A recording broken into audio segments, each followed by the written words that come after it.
to speak basketball. There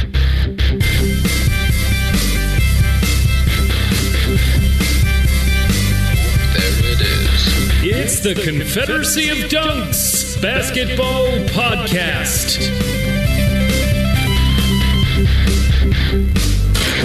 Hello and bonjour. Welcome to the Confederacy of Dunks Basketball Podcast. Hello. Hello. I'm your host, Freddie Rivas. And who are you, sir? I'm the producer, Matt Duncan. How is everyone doing? Well, you're just talking to me right now. Oh, that's true. Yeah. Yeah. No, you know what? That's on me because you are talking to everyone. Everyone, you can't respond, but Matt wants to know how you're doing.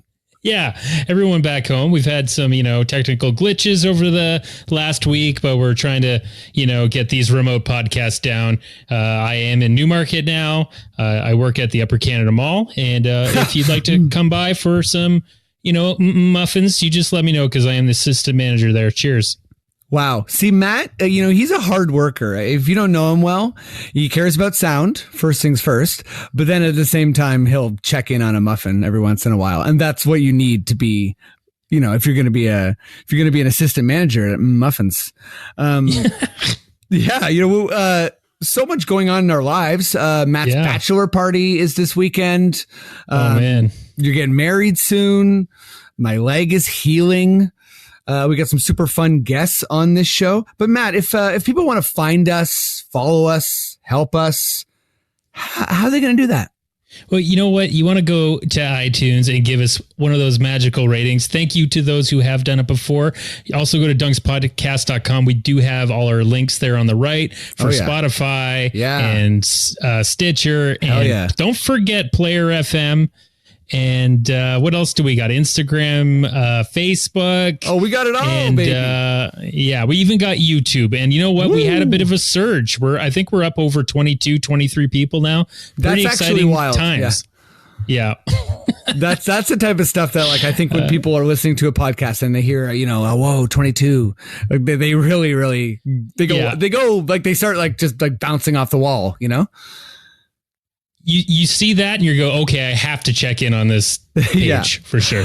But it's been a wild summer so far, and it's still a little bit of that quiet, do you care about FIBA time of summer? But we got some fun stuff coming up. So I guess, without further ado, should we hit up this first guest? Yeah, sounds good, man. Okay, let's do it. We the North.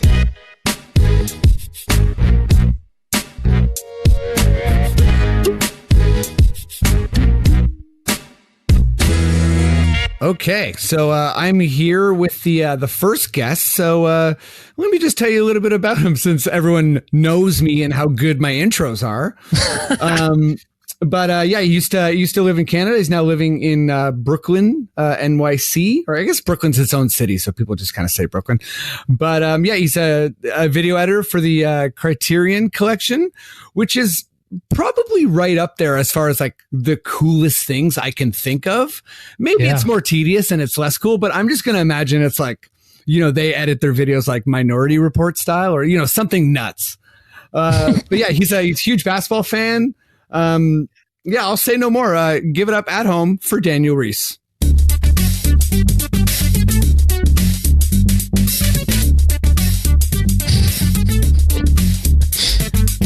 Yep. You are not allowed to talk. No, well, that's I was. Why would I? That music was a banger right there. Yeah, that was. It's a pleasure for us to always see how the guests react to it. I guess that's my Canadian side social. I was being polite. I was deferring to the music and just letting it ride out. See, my like, in my upbringing, it was always like you start every conversation off with a social experiment. And I think like that's a good way to, just like unsettle anyone, But how you doing, man? Thanks for doing the podcast. Just break the ice. Yeah. Absolutely. Thanks for having me on. And yes, working for Criterion is just as cool as it sounds. And it is a lot like Minority Report, except I'm less like Tom Cruise with the finger keyboards and putting his arms in the air of the screens. Mm-hmm. I'm more like the floating bald people in the pool, just thinking edits. Yeah. Okay. Yeah. Anytime anyone brings up precogs for any reason, I know they're like they're my people, because that's all I could talk about when I saw Minority Report is the precogs, and people were like, Freddie, they're not that cool. You know what I mean? Like they don't do that much, but in my mind, that was a pretty awesome part of the movie, and I can't put my finger on why, but absolutely. Absolutely. There's three of them. There's three of us right now. We're triangulating across the Eastern Seaboard, so it all works. Hell yeah! Coming across the tri-state area. That's right. Let's talk some ball. So yes, I'm not sure what we should go for first, but I think we usually lead with Raptors stuff. So let's start with something positive. It's been like a couple weeks since we've since our last episode. So let's just bask in that championship glow, because we can, and we're still the defending champions. And there's a banner raising. The Raptors' first game, it's going to be, I've talked about it a little bit on the pod, but we get Zion, and we're going to see the new look Raptors, and it's going to be just insanely exciting. And the banner, the championship banner, we get to raise that. I don't know if they're going to raise the banner and at the same time just drop the other banners, because they won't matter anymore. But all the division banners. Yeah, all the division banners. Are they just going to hide those before the ceremony, or I don't know. But yeah, I thought I'd just I'll start by just throwing to you.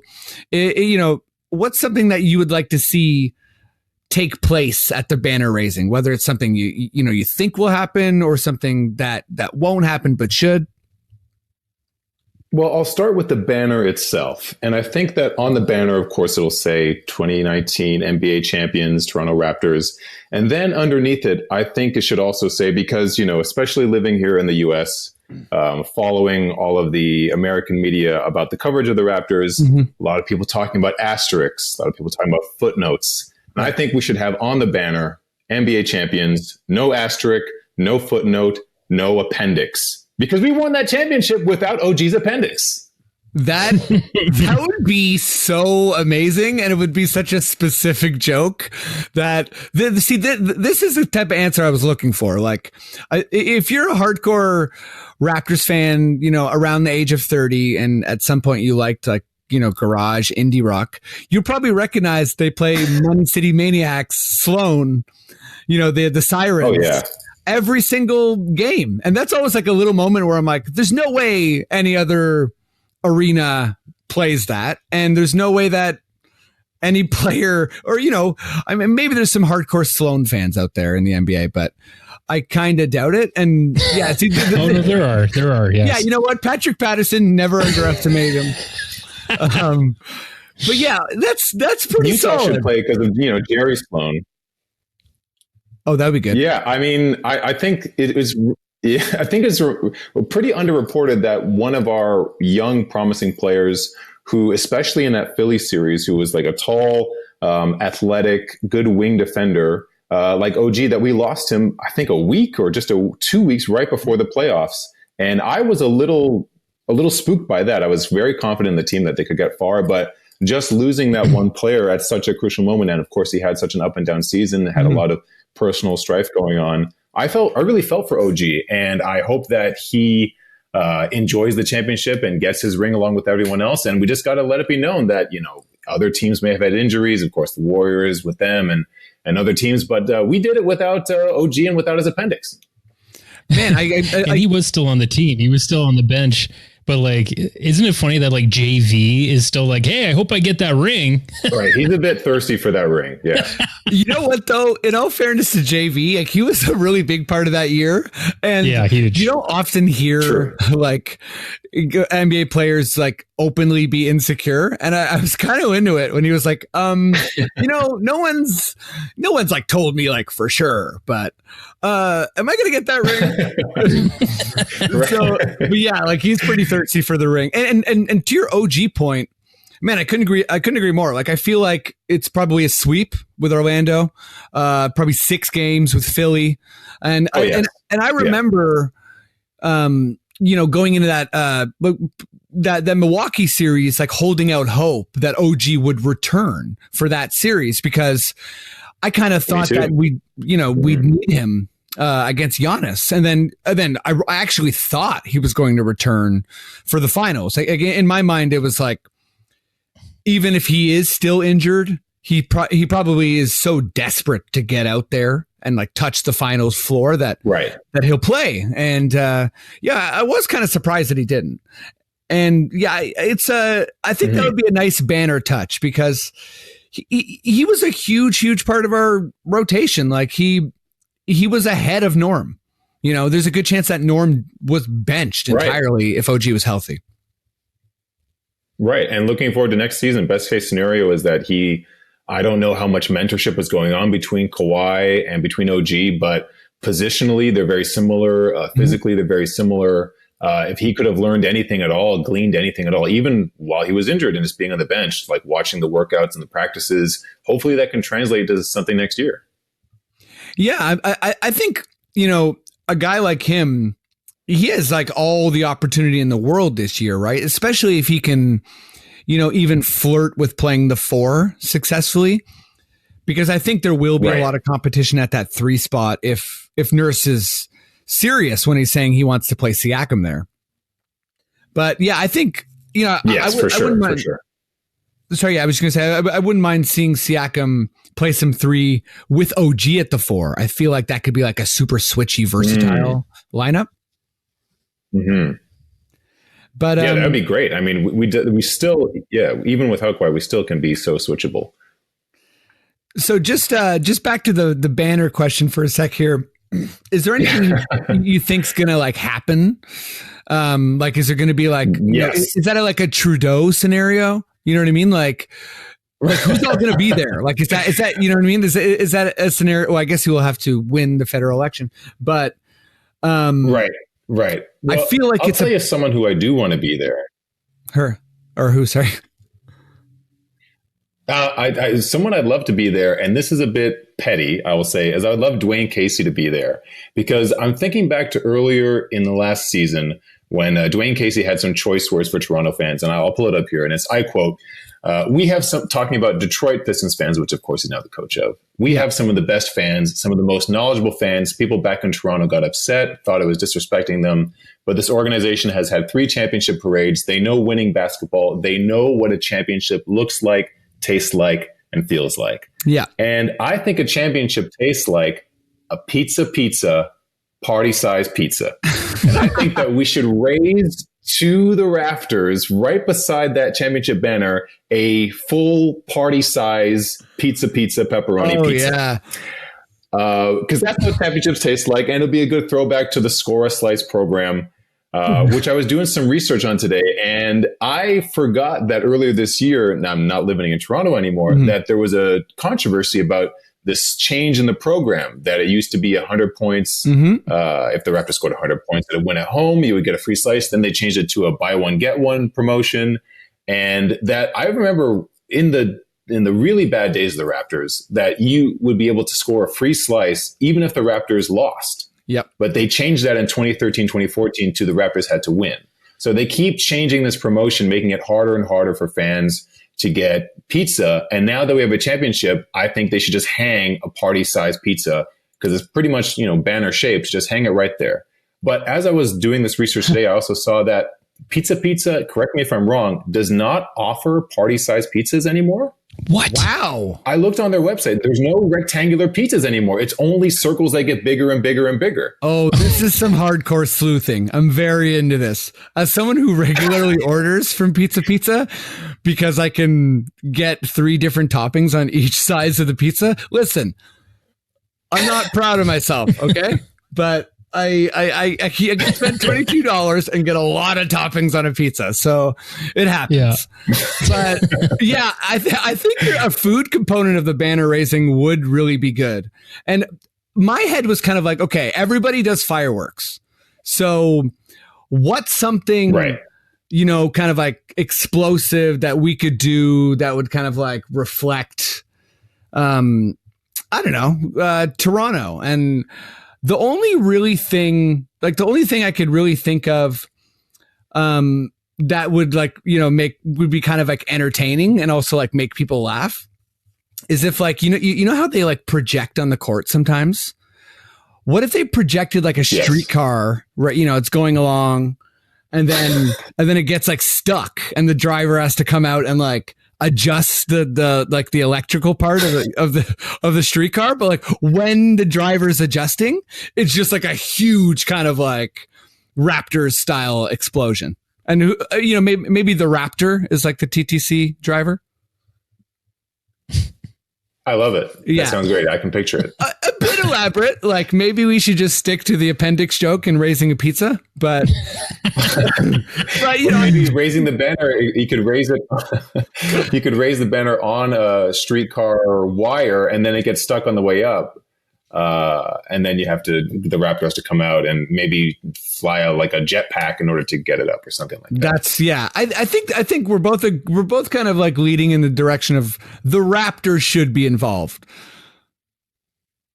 Absolutely. Like and I think sorry, who's the other Raptor that replaced him for a little while? Was it all I can think of is Sticks? What was his name? Was it Stripe? Stripes. Or Stripe. Sorry. Yeah, you know, we got to bring it. Maybe we should stand beside Casey or something, you know? Exactly. Like he needs to feel welcome. Cool. Like, don't even act like LeVar Ball isn't going to steal the spotlight. Oh, I know. Yeah. From the Toronto Raptors. He'll be there. He's going to be there and he might steal. He's going to like rub baby oil on his chest and like slide across the court like the whole length.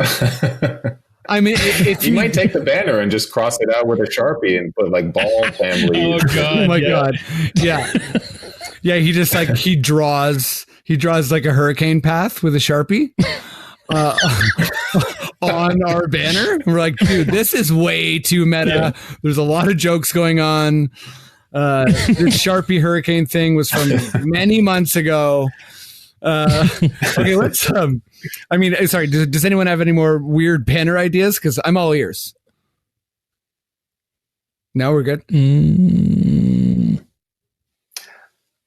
No, I think that's about it. Just like maybe when they raise it, just raise it a bit more slowly. Just draw it out. Draw it out. It was 24, 25 long seasons. We deserve this whole celebratory summer of this championship. We deserve to bask in it. So raise that banner, raise it slow.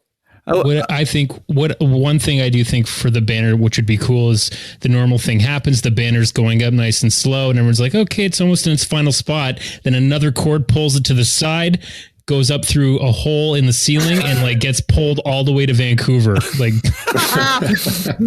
yeah, that's good. That's good. Yeah, cool. Yeah, just like pull that on Vancouver like 4 days. You know, nice. Yeah. Yeah, that'd be pretty fun, I think. Sweet. Okay, let's talk some FIBA. Absolutely. Some FIBA Team Canada. Where's a good starting point? I was reading some of the Nash quotes today. Steve Nash came out and you know, he kind of insinuated that it's a special thing to play for your country, and that you know, it was an amazing experience for him, and it was a gift. But also he understands players not playing. And he did kind of comment on I didn't read the Doug Smith article, but apparently, you know, he's at least inferred that Rowan Barrett should lose his job, which I don't know if that's fair. I mean, wow. Yeah, I think that's like, it's pretty, I don't know. I like Rowan Barrett, and I don't know if he's the problem, which is kind of what Nash said as well. So maybe I'll just kind of start the FIBA conversation with this, where, you know, we finished 2-1. There's going to be 2 more classification games, which I've been reading into. But yeah, how much do you care? How disappointed are you? What are you disappointed about? I am disappointed because I think that more than most other international countries in the past few years, we've done a pretty good job of cultivating talent that goes to the NBA. Just looking over a quick list of current players, you got Jamal Murray, Kelly Olynyk, RJ Barrett now, Wiggins, SGA, Chris Boucher, NBA champion, Trey Lyles, Tristan Thompson, Anthony Bennett. All of these guys put together with a great coach like Nick Nurse could make noise in any international tournament. So it's a bummer that we got none of those guys. I mean, we still have talented guys on the roster for sure, and not to take anything away from who's on the roster, but we literally have 2 scrubs on our roster. I know. 2 brothers whose last name are Scrubs. The name is a bit much. It's a joke that writes itself. I know. Yeah. Well, I watched some of the highlights, and I did watch the Lithuania game, which we're competitive for portions of, but the big kind of bruiser JV we know so well, he was just destroying us, and so was Sabonis. But it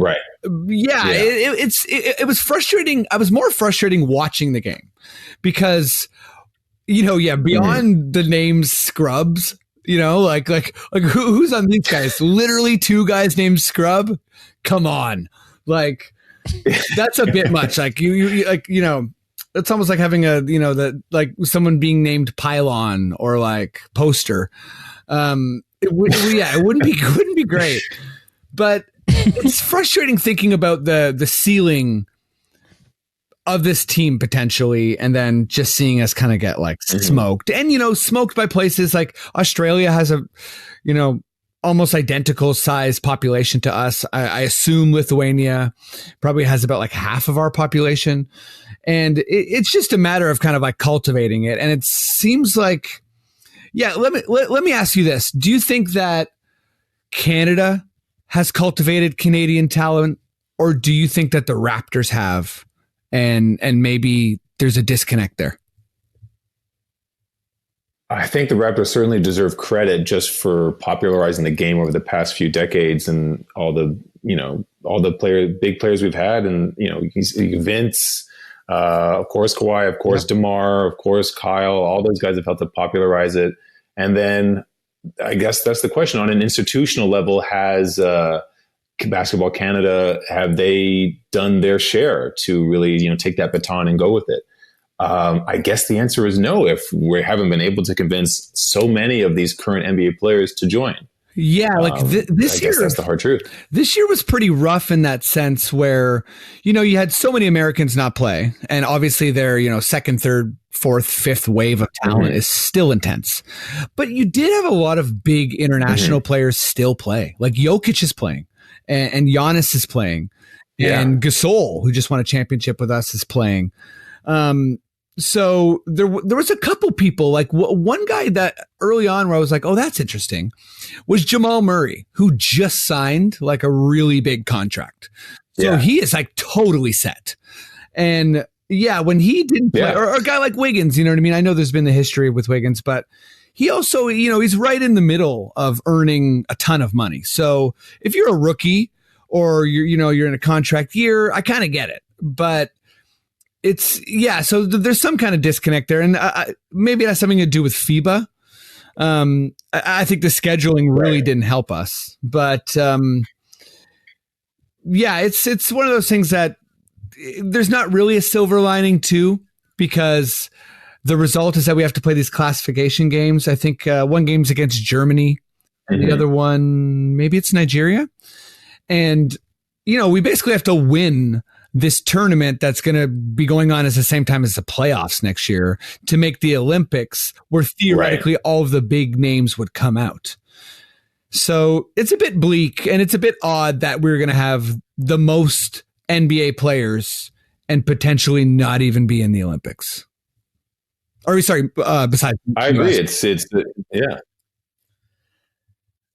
is disappointing. And I wonder not to lay blame on, recent NBA champion coach Nick Nurse, but did he bring his guitar to China?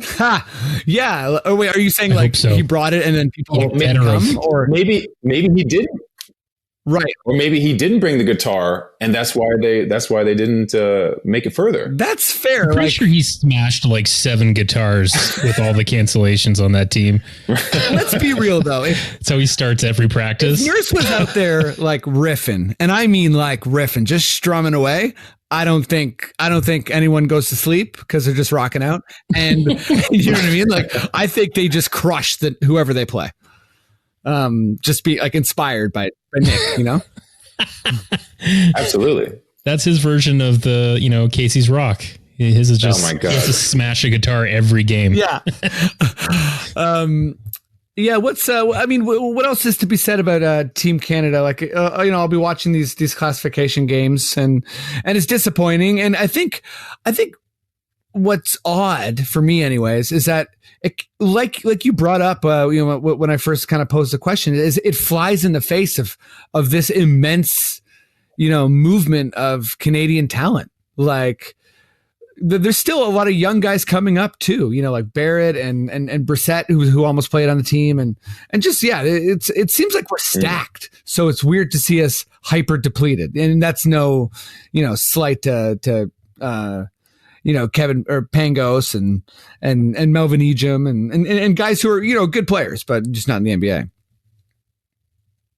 Mm-hmm. And I wonder too if we were missing on our roster a veteran, a guy that's been there a long time, like Brazil has with Leandro Barbosa, like Spain has with Gasol. I wonder who could be the veteran on the Canadian team. Who could that have been this year? I mean, the Steve Nash can't play. He doesn't have a back anymore. Yeah. Rick Fox is too old and too handsome. What about Dallenberg? He got in a fight with Leo. Remember Sam with Leo? Yeah, Routens? Samuel Dallenberg got in some altercation with Leo Routens when Leo was the coach of the team, and it was this big to do. So yeah, maybe he's the guy. Maybe Leo's gone. Mr. Dallenberg, once you come back, block a couple shots. Yeah, I mean, fast track him to the Hall of Fame if that happened. Yeah, that'd be great. Well, I think that brings us to the end of the convo. But do you have enough time for some quickish questions? Absolutely, always. Okay, Matt, give me that sting, and I'll sloppily explain this game like I always do. Will do. Quickish Questions!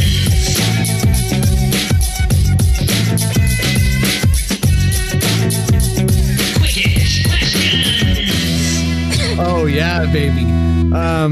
Okay. You know what I mean? It's funny how actually excited I get for these now. When we first started doing it, I was like, this is a quaint little segment. And now I'm like, oh buddy, my heart's starting to race because the game I made up is about to happen.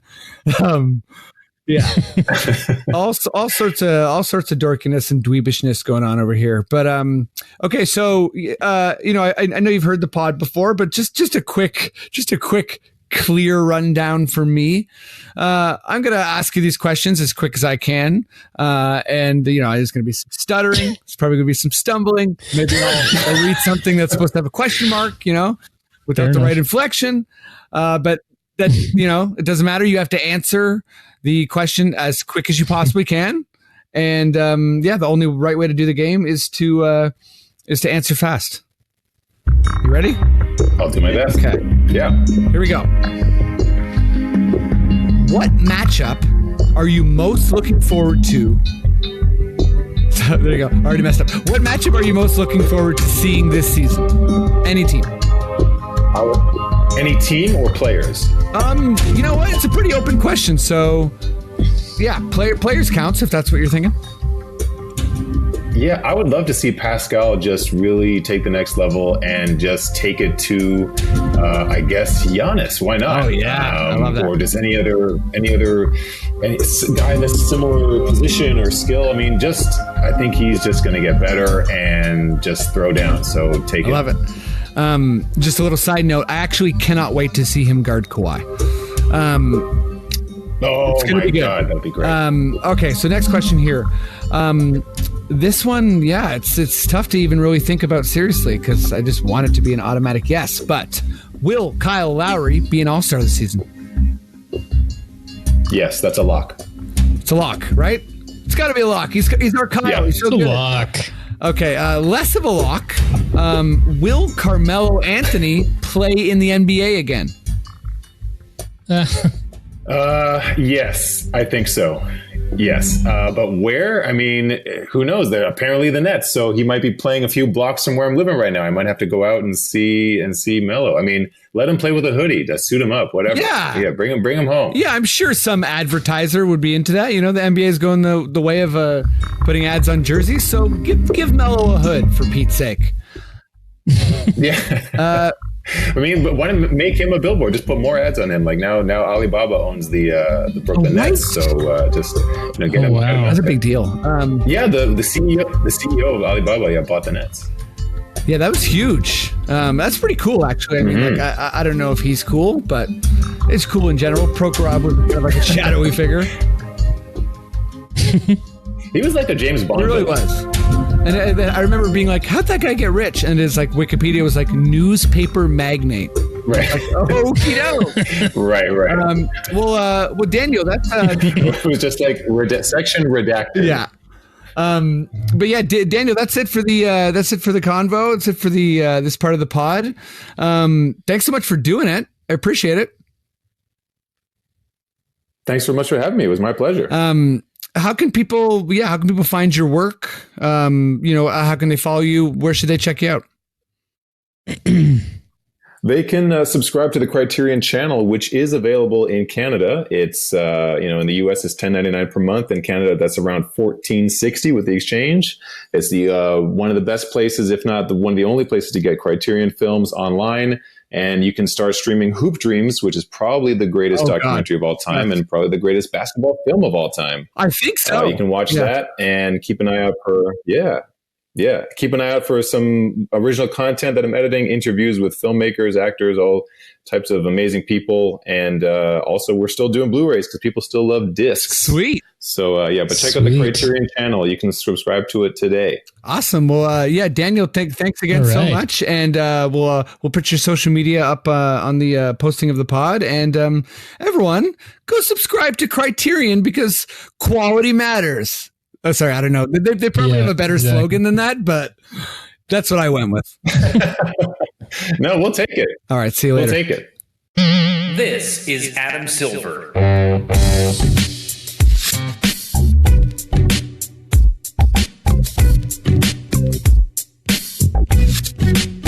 Okay, so we're getting going here on guest number 2, and he was going to be on our very first ever remote pod, but there were some technical issues. Yeah, no worries. We had some. Yeah, it was pretty wild. Data from Star Trek. I don't know if you know the show. He came in and he scrambled all the wires. So basically, we weren't able to record or whatever. But that's fine. You know what I mean? That's fine. Yeah. Okay. This is probably I don't know if there's a Raptor collector who collects more Raptors things. That's right. Some people collect jerseys, some people collect memories or whatever. Yeah. But this dude, he collects everything. If it's a button, he's got it. If it's a lamp, he's got it. A lamp. He's a hardcore baller. Just because he's a Rivas, he also recently injured himself. So, send Thomas your best wishes, okay? And also send him some dough because it's pretty expensive to be injured. If you're at home, give it up for my little brother, Thomas Rivas. Ooh, thanks for having me.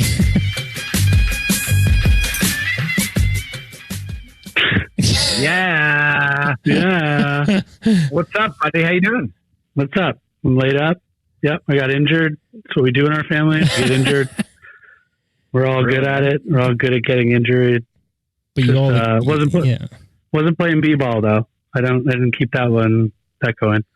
I was the one who started maybe our injuries with b-ball a long time ago. Blowing out my one leg. Ooh. Switched it up. Went to soccer to go blow out my other leg. But it's all good, Cheers. Like Klay Thompson coming back. I think and most people when they think about the Rivas or knee injuries, probably the first comes to mind is holy crap, these guys know how to party. No? That or not like they think we're contagious, maybe. Some people Yeah, don't I get actually too think close. it's closer to that one where people are like, "Oh, something mystical is going on." And like, you know what I mean? Like they think something's awry. Like when they're like, yeah, "We're all injured." all hard, you know? They're a bit like, "Are you taking me to Midsummer?" You know what I mean? Like that movie. Tom, let's get cracking, right? Let's get popping. Yeah, let's get Raptor cracking. Yeah. Well, I thought of a fun segment, which is we're both going to pick 5 of the most underrated Raptors of all time. And, you can define underrated however you like. I'm kind of defining it as I feel like the Raptors fans specifically don't appreciate this person as much as they should. So that's how I'm kind of framing it. Mine's probably not going to resemble a team that would win any games. It's just kind of like randomly, who I think is underappreciated by Raptors fans. What's your angle? Is that not it? I didn't really go that angle. I just picked 5 dudes who I'm like, maybe they're underrated also, like in the eyes of the NBA. That's definitely kind of a bit more how I went. Okay, that's all right. I went true Raptors. They always spite us. I'll show them. Okay, there you go. So we're two-faced. We're the style. We're ugly Raptors fan, and we're like, less ugly Raptors fan. I'm the ugly Raptors. I collect all these lamps. Yeah. Actually, people should know from the intro. They're like, "Oh yeah, that's weird. The guy who collects lamps is a bit like bitter about things." They're like, "When's he getting to the lamp? I want to know about the lamp." Yeah. We'll literally do 45 minutes on lamps Freddie, as soon as the pod ends. Freddie, Freddie, I don't know if you want to band with the other brothers you have for a Christmas gift for Thomas, but I'm thinking a Christmas story. Get him like the leg lamp, but it's a Raptor's leg. You feeling that? Oh, that's good stuff. Wearing the stocking. It has to be wearing the stocking. But let me tell you what, I did almost get Thomas something recently. I was in Paris, Ontario. Nice. Voted the most beautiful small town in Ontario. And let me just say this. Unlike Collingwood, this baby lived up. Okay? This is a cute-ass town. Trust me. It was Collingwood. Nice as hell. Oh, I'm Collingwood. I'm coming for you, okay? Listen, Caves of Collingwood, total bust. Sorry, no regrets. But Caves. Yeah, no, sorry, Collingwood. I don't know what to say, man. Collingwood, spice it up. But Paris was a good time. Yeah, Paris was good, and I almost got you one of those kind of rustic looking things you put on your door. That would be like a Raptors logo, where it's almost like it's almost like a rusty looking dartboard, but it's made to look gold. And the lady was like, $75. I'm like, no worries, just gonna go get my credit card, ma'am. And then we'll go back to the car. I told Kayla, I'm like, hey, I found a Raptor thing for Thomas, and she's like, awesome. Where is it? I'm like, oh, it's over there. She's like, okay, and you're going to bargain with them, right? I'm like, nope. They said 75. I said, I'm going to get my credit card. And they're like, she's like, that's not how it works. Like, it's supposed to be like, what's your best offer? And then she came in, intercepted me at the car, and she's like, they were just offering this to someone else for $45. And you can buy it online for $15. So I was like, Thank God for Caitlin. I almost got. Let's just. Oh my God. But okay. All things collection aside, Tom, let's dive right into this underrated Raptor list. So, do you want me to go first? We'll do one for one, or you want to go first? You go first. We'll do one for one. Okay. My first underrated Raptor, who was with us through honestly a lot of good times, and he helped us field some pretty competitive teams, and he had a really good career, but he had a much more famous sister. That's Anthony Parker. Ooh. For all those Raptors fans out there who just joined on for the bandwagon, do yourself a favor and look up Anthony Parker. This guy was the true 3-and-D before that was like really verbalized into a position that everyone needs in the NBA. Like this guy was just calculated, really like, really kind of smart, heady defense. And he could just like nail any shot from three. He played overseas for most of his career and was, I think at one point people called him the Israeli Michael Jordan, which is just a fun cross match of culture. But yeah, he was awesome. Anthony Parker, Candace Parker is his sister. Check him out if you've never seen Anthony Parker. Yeah, he was real good, and he had big moments for us. But he went on to go play with Cleveland, didn't win a championship, right? Wasn't on that. That's squad. right. That's right. That's Anthony Parker. Who's your guy? All right. Tom? Who's mine? I'm going to start out. I guess I'm doing mine in no particular order. I'll start out with Doug Christie. Underrated. Oh, yeah. Big time underrated. Doug Christie. Really, I say this because the like famous quote of like Michael Jordan being like he's one of the best defenders. Doug Christie, man, that guy could ball out. Oh man, no, he was fantastic. Actually, just a little Doug Christie note. He was on the Full 48. No, not the Woj pod, the Kevin Arnovitz pod, Full 48. And they pretty openly talked about the LA series and how close the Lakers were really losing to Portland and to Sacramento. And they really like everything broke right for them to have a three-peat. And they're pretty close to being a team that won one championship. But yeah, Doug Christie talked about how he was a 3-and-D, like even before Anthony Parker, but before that position was called that. And his main assignment was like usually guarding Kobe in the playoffs.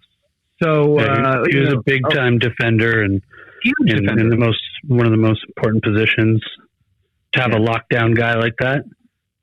He also talked about getting in a fist fight with Rick Fox in a preseason game. Okay. That's competitive, right? That's competitive. That's super competitive. Okay. Anything else on Doug Christie, Tom? I don't got much more than that guy is a great defender and just often overlooked in what he could produce defensively. Maybe because he spent some time with the Raps, People hate on it. Okay, so yeah, my angle is a little bit, different. This is for Raptors fans. So I think, I got to say this guy. I got to say Jose Calderon.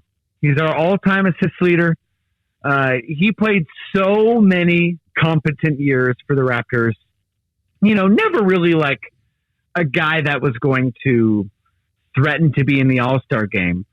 But just a really, really solid point guard who routinely would beat guys out in battles. Like, he beat Kyle Lowry out in that battle. And I think Lowry was pretty disappointed. He beat TJ Ford. Jose was just a really solid guy. And honestly, the best dribbler I've ever seen in my life who doesn't use a crossover. He would never put the ball in between his legs. I don't know why. I don't know if it's like a Spanish training thing. A couple times he fell down and kept dribbling. I was like, buddy, you're like doing some red panda shit here, and this is overall hype. So yeah, Jose just so solid, so consistent for us for so long. And if I shoot a three, funny that you say Remember that? Yeah. Funny that you say TJ Ford because I thought about him for. He's not one of my guys, but just he in a way he was kind of like underrated when it was the battle between him and Calderon to see who was going to step forward as our point guard.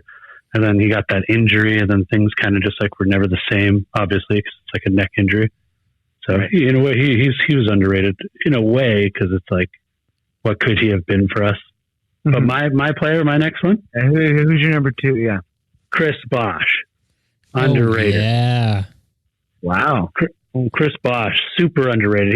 He was magnet like in those before he had went to Miami for us, like he was we saw him put up just some incredible games. And even with his whole I'm saying he's underrated because his time with Miami, it's like he's so undeniably a big part, like the third big part of that team and what he did and facilitated for that team. And No, sorry, Tom. It was all LeBron and Scrubs. It was LeBron, obviously, but just Chris Bosh. We knew what he was, how incredible he could be. You know, for diehard Raptors fans. He remember Chris Bosh made that movie where you could get it on like DVD or probably even back then VHS. It's like it was on an 8-track. That's what it was. Wait, are you talking about First Ink? Or are you talking about in the All-Star game? No, I'm talking about First Ink, where he's like, the big back tattoo, where he's like, I'm going to stay in Toronto forever, no matter what.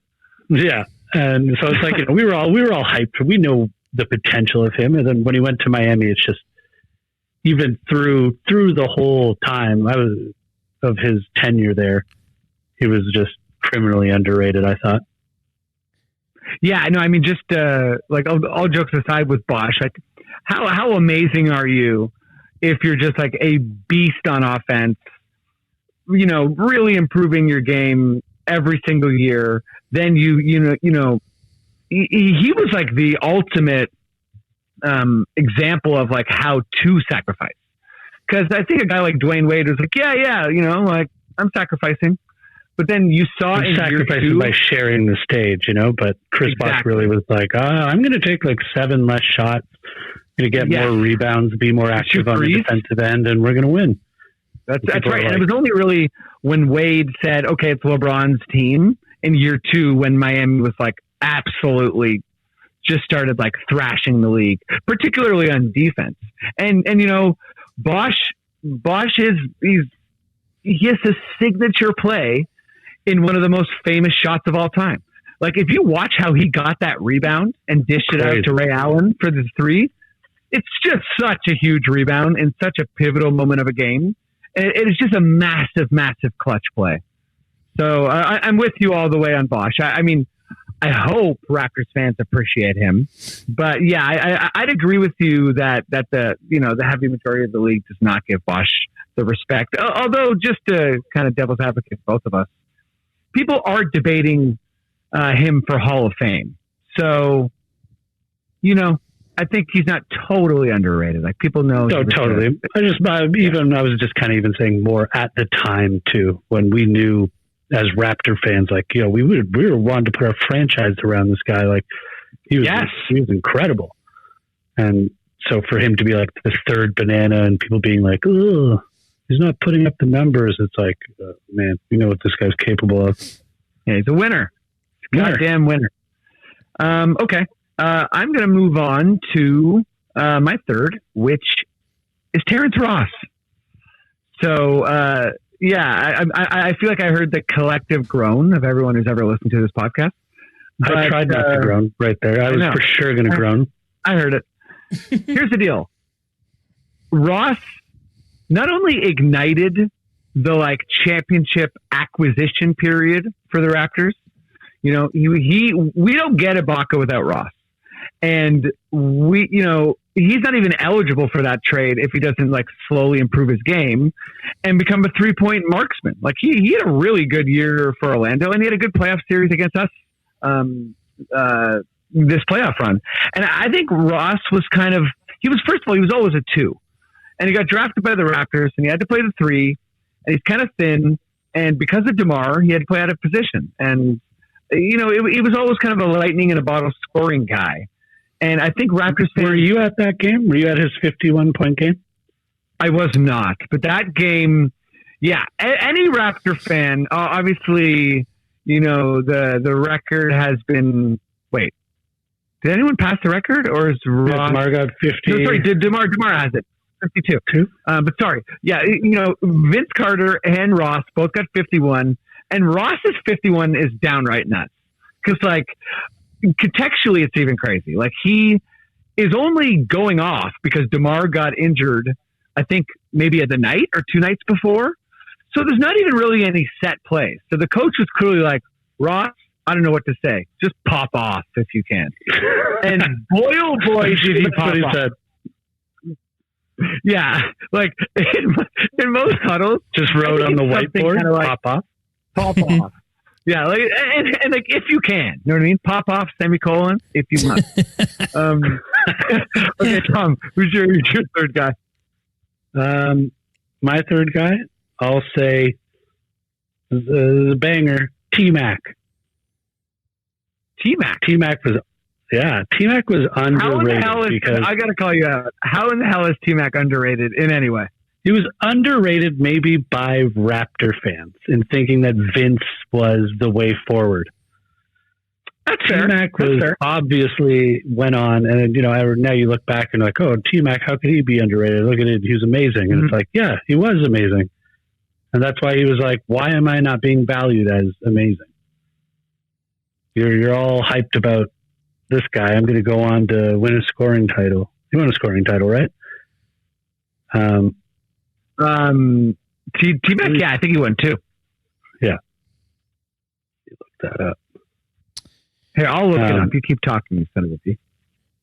Yeah, just T-Mac, maybe just underrated because at the time we just had this, and everyone talks about, oh, what if they stayed together? And obviously that would be just incredible, but maybe he was underrated by us at the time. But hindsight's 2020. Chris Bosh is in the Hall of Fame. Chris Bosh is in the Hall of Fame? Oh. No. Not yet. I think you have to be out of the NBA for 5 years, something like that. Something like that. Okay, here we go. I'm zeroing in on the T-Mac thing. So when oh yeah, 2 in a row. So he was 2002 to 2003 and 2003 to 2004, and he put up some buckets. He was plus 30 in both of those seasons. Okay, my number four. And I'm wondering if anyone is noticing a theme here. I'm trying to make people appreciate this championship through all the little nooks and crannies, and that's Rudy Gay. So my fourth underappreciated Raptor. So Rudy Gay brought Rudy Gay. He's one of those guys where you can put up buckets, you can do stuff, but in the era of analytics, he's inefficient and therefore, kind of undervalued in a weird way, although he's had a couple kind of super efficient years with the Spurs. But Rudy Gay and DeMar and Lowry, probably could have worked in some way. But it started slow. And that's when we got the big Rudy Gay trade. And obviously Lowry was, meant to be traded to the Knicks right after that. But we started playing really well. We got your guy, Chuck Hayes. Yeah. And we got, damn right. We got Patrick Patterson. I believe we also got Gravis Vasquez. And who was the other guy in that trade? John Solomons, who was publicly on the record of saying he would never want to play for the Raptors. And then he got traded here. He was like, honestly, you guys are all right. So sorry about that. Okay, Tom, who's you got anything on Rudy Gay? No, yeah. And similar in that vein, just to segue into mine, DeMar, underrated. Is underrated and such a cornerstone piece for us, able to obviously with the help of Lowry take us to heights that we've never reached before, and obviously had his shortcomings in the playoffs in terms of just not being able to step up and be the ultimate dude like Kawhi this year, just go off like everyone's hopes, but he was still just so underrated in that, like, man, on his back, we went to the playoffs and far into the playoffs, further than we've ever been. Mm-hmm. And yet he just, he got respected in that he was traded for Kawhi Leonard, because that's truly, he's a valuable chip.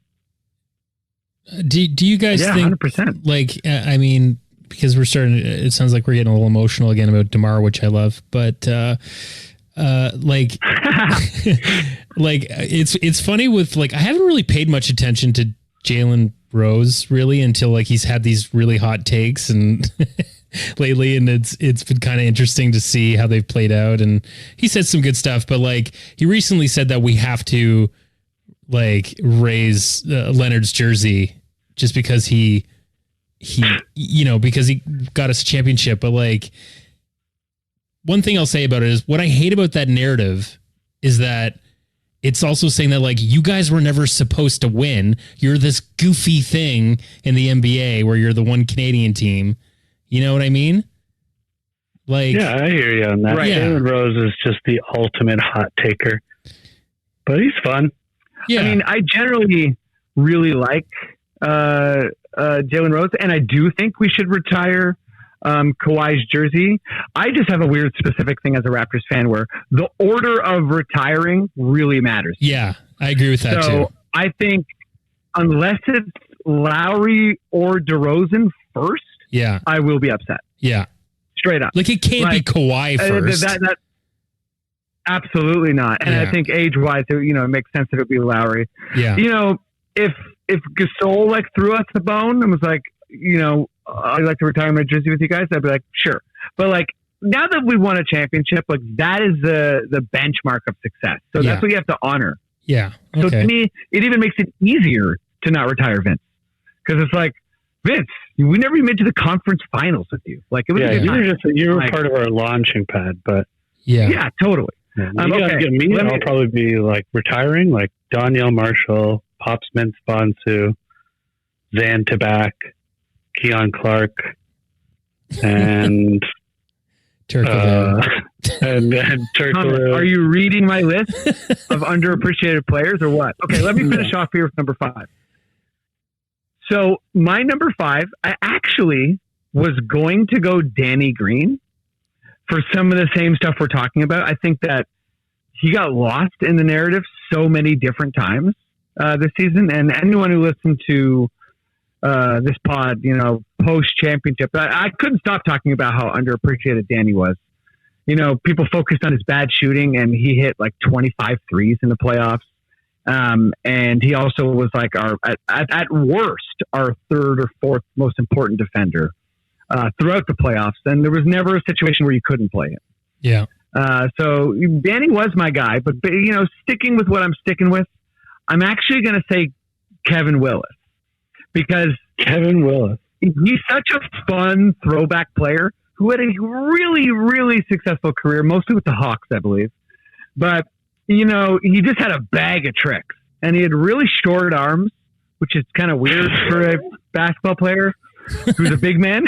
But, he had a bit of a T-Rex thing going on. And let's just say this guy could shake, he could bake, and he was, many a time guys got Willis. So shout out to Kevin Willis. Tom, who's your number 5? Number 5, I'm going to go with Jamario Moon. That guy, man, he didn't get. Oh, that's a great pick. Teach me about Jamario Moon. I know nothing of him. Come on. Why is he so No, underrated? he was just like, buddy. he came in slamming and jamming, and he was underrated in the dunks that he brought us. Oh, Everyone nice. talks about Matt. we've had a bunch of great dunkers. Yeah. Look up some Jamario Moon dunkers. All right. What's that, Fred? Matt, all you need to do, Matt, is YouTube Jamario Moon Yeah. elbow block. Okay. This guy jumped so high that he went to block somebody, Wow. and he just didn't need half of his arm, and he just elbow blocked him. That's like pretty he was awesome. so much higher than he needed to be. Yeah, it was great. It was great. Okay, Tom, we had kind of planned another segment, but we're running a bit long here, so let's just condense it a little bit. First of all, I'm going to read off my team of underrated Raptors. So folks at home, check these people out. So we got Anthony Parker, Jose Calderon, Terrence Ross, Rudy Gay, Kevin Willis. Tom, who's your 5? DeMar, Doug Christie, T-Mac, Chris Bosh, and Jamario Moon. Awesome. So the most famous Raptors of all time and Jamario Moon and Doug Christie. No worries. That's right. I'm having fun tonight. Yeah, baby. Okay, so for this next segment, we're going to talk about a couple people, but let's pick one that you feel like is really going to thrive in a new situation. So the task here was finding a guy who, is playing for a new team, whatever. But they're just going to totally excel in their new setting. So Tom, let me throw to you first. Who's your guy who's going to love his new arena? Russell with cheesesteak. That's who's going to go. He's going to thrive. He's, he's just going to be in a great situation with championship players and a coach who's going to let him breathe and score the way he needs to score, and he's going to pop off. I love it. I love it too because I think he could really excel, and already is coming off of a career year where he was runner-up in MIP, which makes it so exciting. Yeah, exactly. But really though, playing next to Curry is like the gift that every NBA player wants, right? So he should be, he should have a I would say equal year to his year, if not like more efficient and better. My guy, and it's a bit of a hot takey pick, but I think I believe it, is Russell Westbrook. People think Russ can't adjust, and it's like, I see that sentiment and I raise you a D'Antoni. You know what I mean? I see that sentiment and I raise you a James Harden. I don't really see Russ as a difficult player in the way that he's framed all the time. So I think he's kind of the perfect guy to be in a new scenario and be like, oh, you think like I will only take contested threes that I jack up? Like, no, I've just been trying to win, and that's seemingly the thing I'm supposed to do. So playing with Capella and Gordon and Tucker and James Harden and playing for D'Antoni, I think his whole perspective is going to change. And I think he wants a ring. And he's one of those guys that I'd kind of be shocked if he and how much fun is that going to be to watch, those two guys trying to mesh together again after like blossoming on their own and going so far as they did together, and the beard being just that much bigger, and Russell Westbrook screaming that much more after each dunk, Hell yeah. Really well, Tom, we've made it to Quickish Questions. You ready? Yeah, hit me. Okay, Maddie, give me that Quickish Questions sting. Quickish Questions! That was amazing. Dun, dun. The audio seemed like it lost its voice. It's like, Quicket! You know what I mean? I caught the beat, though. I caught the beat. You caught it. You felt the beat. All right, Tom. So I'm going to meander through these questions, and your job is to answer them as quickly as you can. Sound good? Okay, I'm starting to run. Okay, here we go. So I asked this to Daniel, but I want to hear your answer as well. So, what matchup are you most looking forward to this year in the NBA? It could be player or team. Us against Kawhi. Who's better, the team or the dude? Yeah. Which new duo excites you the most? Well, we just talked about them. It's going to be Russell and Harden, old duo, but now a whole new duo. Yeah. Hell yeah. Which new duo will be the biggest flop? Kawhi and George, because it's in the Raptors' fate to just be better as a team. They won't be bad, but we'll have a better season than them. That's what's up. I like it. I like it a lot. Tom, well, that's the pod, dude. Thanks for coming on. Thanks for bearing with us after the technical difficulties last time. What's going on in your world? Championship. How can people find your work? How can people get a plumber if they need? Oh my gosh, Paradigm Plumbing. Shout out to Al. We do it all over the GTA. Find me on Facebook, I guess, and we'll set up a new toilet for you.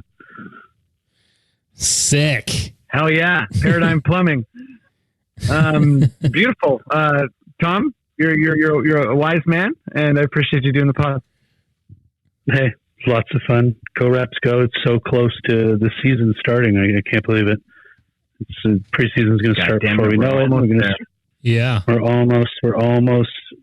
We're still in dreamland, coming off the championship, and now we get to see how this one's going to unfold. Yeah, dude. Hello. Yeah, boy. Yeah, boy. All right. Thanks for doing the right, show. well, Basketball.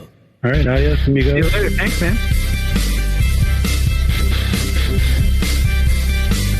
There it is. It's the Confederacy of Dunks Basketball Podcast.